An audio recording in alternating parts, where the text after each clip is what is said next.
everybody, and welcome to Bad Ideas, the show where we look at misfires, mistakes, and miscalculations from all throughout history. I'm Tony Southcott. And I'm Albert Berg, and today's episode is brought to you by our featured patron, Rich Alex. Thank you, Rich. Hey, Rich.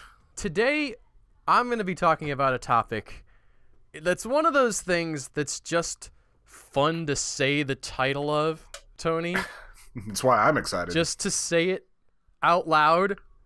And we'll get into the history, but really, ultimately, I'm just here so that I can say the words, the Great Emu War. And it should be noted that you finally know that emos really are a bird. An emu is a bird, Tony. Yes, that's a very, very inside joke for probably most of the listeners to the podcast. But before we get to what an emu is, allegedly, we have to go back to 1932. And in 1932, things are bad basically everywhere. The globe is in the grip of the Great Depression. The economy is in the crapper for all the nations. We got global, and then the U.S. crashed, and then everybody else crashed after the U.S., and things are super bad. And in Australia, as bad as the rest of the world has it, things are even worse because they have pegged their currency to the British pound, and the British pound was supposed to be pegged to gold, and at some point the British realized that gold was not as valuable as they had been saying that it was, and all of a sudden the value of their currency was down in the crapper, and because Australia had pegged their currency to the British currency, you can see the chain of events just really going bad for Australia. But according to the radio, gold's supposed to be foolproof. I mean, it didn't go to zero, but it was bad enough that in Australia, unemployment hits 32%, suicide rates spike, and things are just generally really bad. And 32% is a massive number. I can't even imagine what that would be like. It's bad. I didn't actually get a chance to compare it to say what it was in the US at the time. I know there are high unemployment rates everywhere at this point, but 32%, I mean, that's literally a third of your populace, minus 1%. But, you know, that's huge. And to make matters even worse, the part of the story that we're going to be talking about, Tony, is focusing on Australia's wheat farmers. Now, at this point in 1932, wheat is the lowest priced that it ever had been, and in the charts that I could find, that it ever was. This is the lowest historic price for wheat anywhere, not adjusted for inflation. I did not go that deep, but if you just look at the dollar value of wheat, it is at rock bottom in 1932. So you can imagine Australian wheat farmers doing pretty bad. Everybody else around them really doing bad. These guys can't sell their wheat. On top of that, they had planted a whole bunch of wheat because the government had told them, hey, listen, we got this great bailout plan. You plant wheat. We're going to buy the wheat at a price that will make it worth your while. And so the farmers did that, and then the plan to buy back the wheat fell through, and now they've got extra wheat that they might not have planted otherwise. In addition to the market just having crashed, these guys have extra that the Australian government said they would pay them a fair, quote-unquote, fair amount for, and now they can't offload it, and they're just on the edge. They're going to the point where they won't even load it up. Like, they're essentially going on strike from food producing, saying, listen, you guys, we can't survive at these wheat prices. We need help. And that's when the emus showed up. It's always the emus. Now, emus are these big, brownish gray, flightless birds. They look kind of like ostriches, but uglier. And a fair amount smaller than ostriches. They're still a considerably sized bird, though. Yeah, they're not, like, way smaller. They're the next biggest bird in that category, right? There's ostriches, which are, like, 6 feet plus tall, and then emus are a little shorter than that. They're maybe, you know, around chest level, but still big old birds. And these guys are native to Australia, and When food is scarce or when they're mating, they tend to migrate in these big packs. Now, normally they're not doing this, but once every 5 to 10 years, they all get together and they migrate across the plains of Australia looking for food. And fortunately for the emus, somebody had planted lots and lots of food in what had previously been an arid desert. And because this had been an arid desert, they had also dug a bunch of canals to water the food. And this is just great luck for the emus. They're hungry. They're looking for food. All of a sudden, in a place where there hadn't been any food before, up pops just fields and fields of this great wheat-looking stuff. And when the emus go to eat this wheat from the farms, they have an obstacle in front of them. It's a fence. But the emus are pretty big, pretty strong birds, so they're able to make their way through this fence, and in a lot of cases, they break the fence. And this fence you may have heard of, Tony. It's Australia's world-famous rabbit-proof fence that the emus are encountering. And sounds like it's going to be part of a future episode if we ever talk about the rabbit problem in Australia.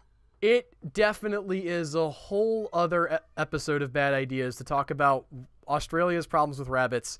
There is some great sort of accidental introduction of alien species, and you know how that goes. We'll get into the specifics of it, but Australia had dealt with this issue in the early 1900s by building a huge fence literally from the north coast to the south coast. I mean, we're talking about a huge engineering undertaking, and it does basically work, right? Like, it has kept the incidence of rabbit invasions into these fields down.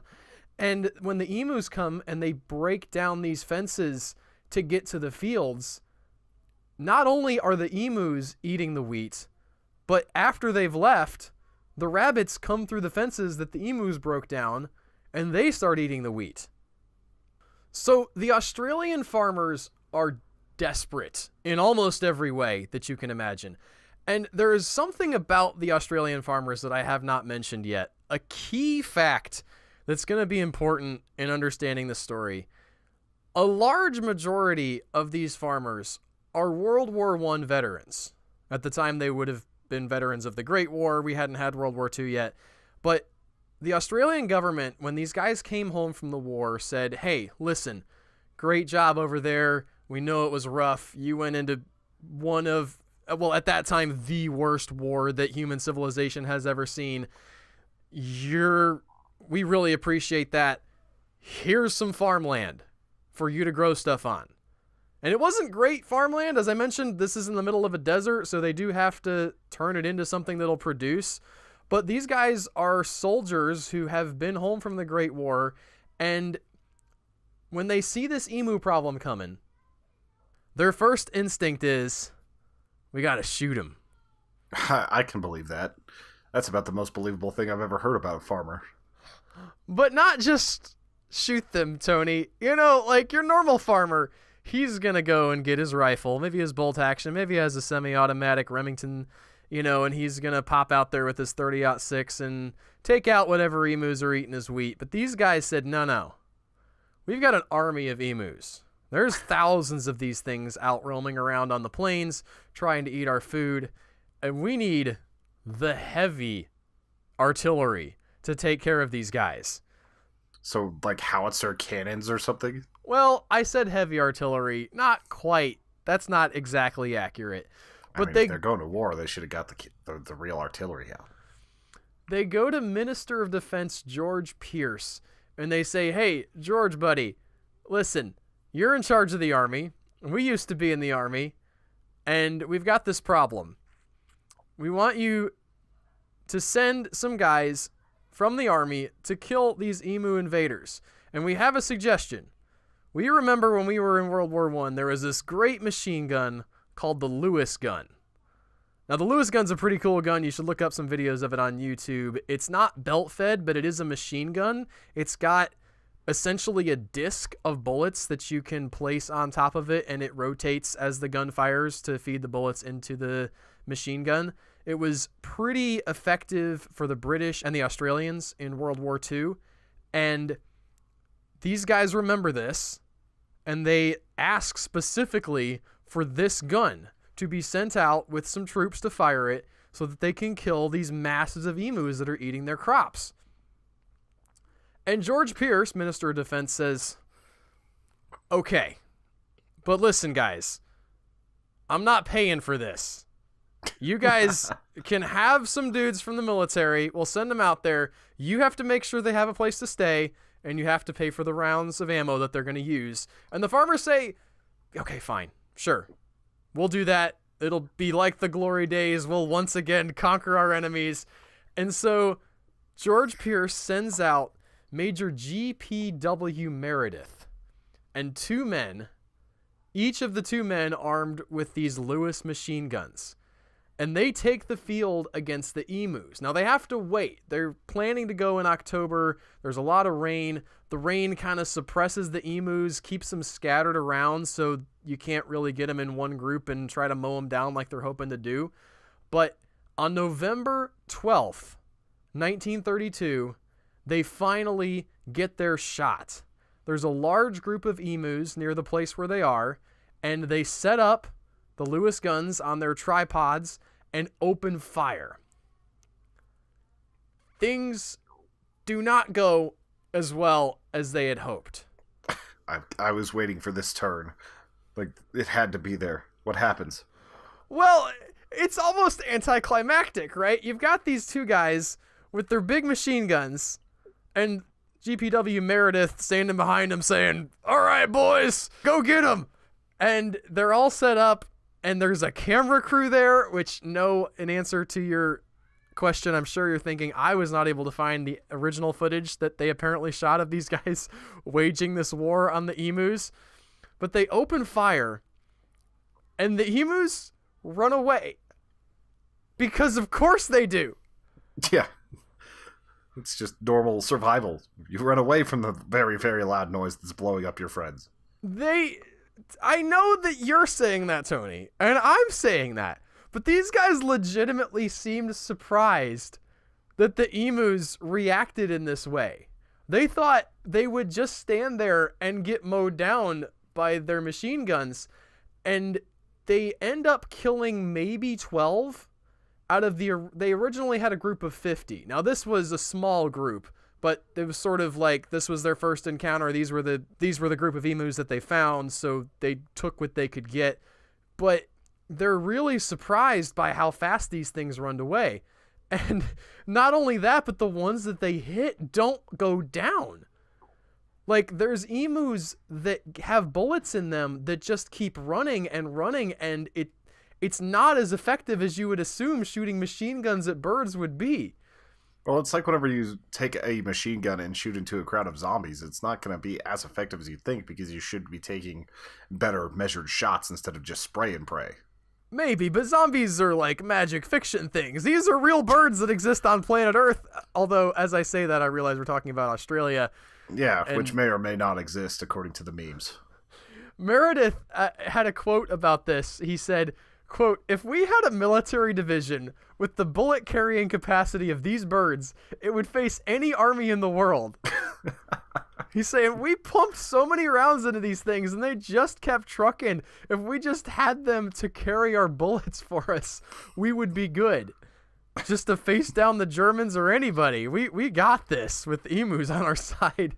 I'm sure there was some military planner that actually wrote up a proposal on, like, is this feasible? I did also forget to mention that one of their ancillary tasks is they're supposed to get 100 hides of emus so that they can make hats for the light infantry, which is a weird detail that I didn't understand, but I guess they really wanted feathered hats. I mean, that's what you always want for your army. Like, you got to be dashing. I guess. Think about the French dragoons in World War I. Their hats weren't made out of feathers, though, were they? Well, they had that giant red feather in the middle of the cap. That's just one, though. Like, an emu would be able to give you, like, 20 of those. You don't need to get 100 hides of emu. That's true. I mean, if it's a comfortable hat, why not? So they tried again. This time they said, well, listen, let's do some strategy here. We're going to find a place where the emus all congregate. They find a water hole where there's about 1,000 emus, They set up their guns. They get ready to fire. They open fire, and both guns jam. 12 emus get killed out of 1,000 again. And these numbers are a little bit iffy because there are points in this story where these guys are giving quotes about how well that they did, and they sort of inflate the numbers so that it's not like the worst thing ever. So it may have only been like 4 or 5 emus, and they're like, we probably killed 12. We hit at least 12. I'm sure a few of the birds that got hit did go off and die somewhere else, unfortunately. But, like, I bet they got at least 12 out of 1,000. It's like that's that's right around 1% success rate. Well, there's a point after this where a farmer is driving along with his truck and runs over an emu and kills it. It's 5 days after the encounter where they had shot the emus, and he finds 5 different bullets in this emu that he'd just been running around with. That's so crazy. That's so many bullets for it to survive. I know! At this point, Major Meredith and his merry men moved south. They had alerted the emus to their presence, and they had to find emus that didn't know to be afraid of them when they set up with these big gun things. They got a little smarter this time. They said, okay, the emus are running away. Here's what we'll do. We'll mount one of these Lewis guns in the back of a truck, and when the birds run away, we'll chase them. One of our guys will be in the driver's seat, and somebody will be on the Lewis gun, and as they run away, we'll drive after them and chase them. And once again, they encounter massive failure, because it's not as easy to hit something from the back of a truck bouncing through the Australian desert as you might think, even if it is with the machine gun. So these guys are driving along, hitting potholes and ruts and gullies and just everything that you would expect to hit in a desert, trying to run down these emus.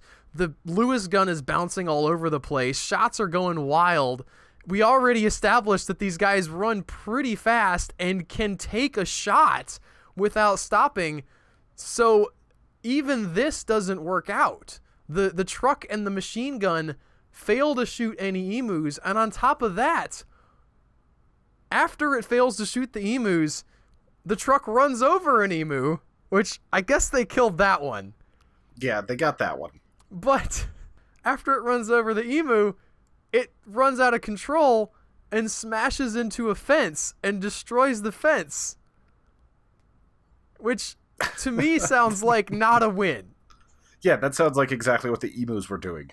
Yes, you were trying to prevent this exact thing. You had the fence. It was keeping some of the rabbits out. The emus were smashing the fence. You said, kill the emus, but you failed to kill most of them, and you also smashed your own fence. I really wish I could get a Ron Perlman narration of this war. There's a great subreddit of, like, memories of the Emu War, where it's just sort of like, the premise is that this was like a huge military action, and there were veterans of it that are all shell-shocked and stuff. It's really just a lot of photoshops of emus and memes and stuff, but it's pretty silly. Did they get the Photoshop of Nicolas Cage, like, in the Civil War with a bunch of emus around? Yes, something like that. And things start to go bad. They start to go bad? And people start to get mad at Major Meredith and his men. And Major Meredith says, listen, guys, it's not my fault. And here's a quote that he gives about this endeavor that he's in. Quote, it must be realized that an emu, full out, can do 45 miles an hour.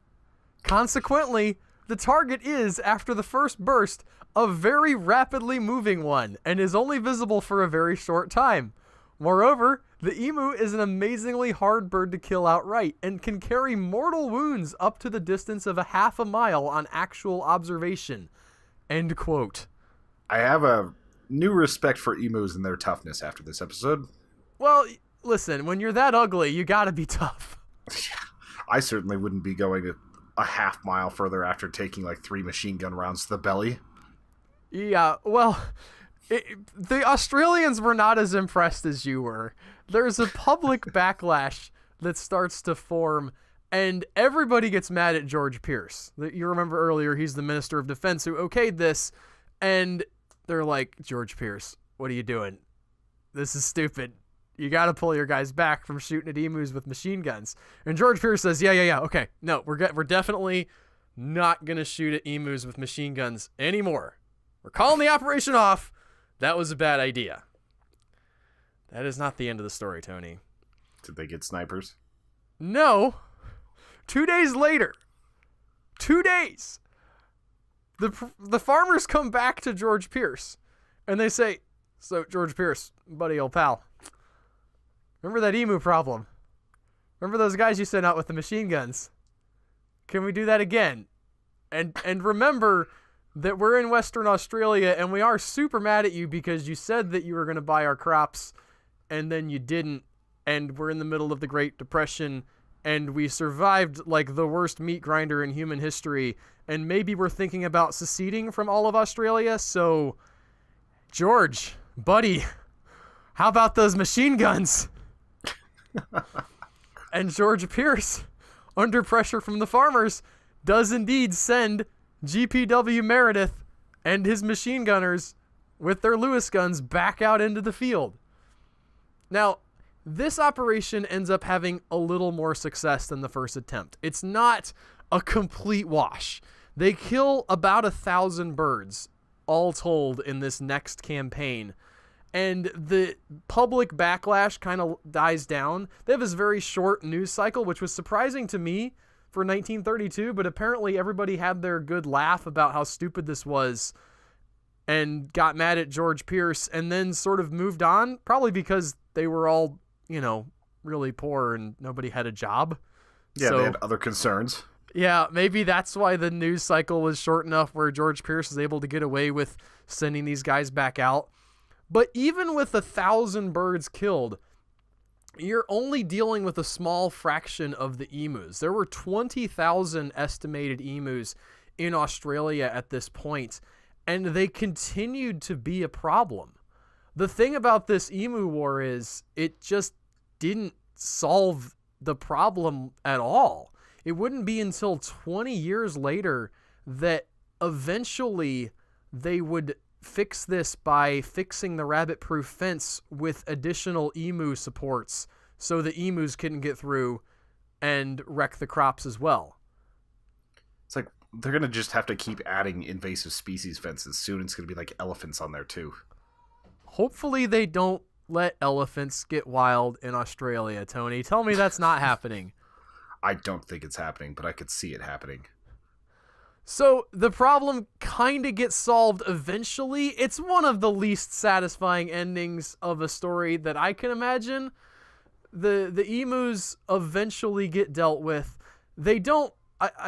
to anybody who's wondering, well, how did they deal with it up until that point? Remember, I mentioned earlier, they don't migrate like this every year.